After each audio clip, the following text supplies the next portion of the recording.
అంటే ఇది ఏదో ఒక ఆదివారం చర్చ్కి వెళ్తే, ఒక ఇటువంటి ఆరాధనలకి అటెండ్ అయితే, లేదా ఏదైనా కాన్ఫరెన్స్కి అటెండ్ అయితే, ఏదైనా మీటింగ్కి అటెండ్ అయితే, లేకపోతే ఒక సండే స్కూల్ అటెండ్ అయితే, ఒక యూత్ మీటింగ్ అటెండ్ అయితే అంత మాత్రమే కాదంట. అక్కడే మాత్రమే దేవుడు మాట్లాడాలనుకోవట్లేదు. అక్కడితో దేవుడు మాట్లాడాడు, ఇక్కడితో అయిపోయింది కదా, నా పిల్లలతో నేను ఈ టైం నుంచి ఈ టైం వరకు నేను మాట్లాడేశాను అని అనుకునే దేవుడు కాదంట. అపరిమితమైన దేవుడే అన్నాడు.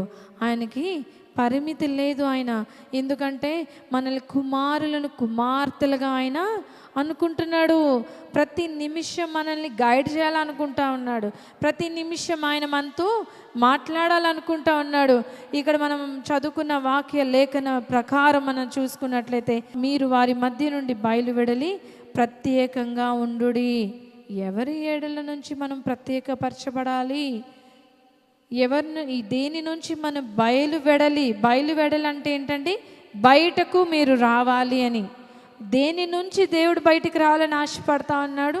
ప్రతిరోజు మనం రావాలంట.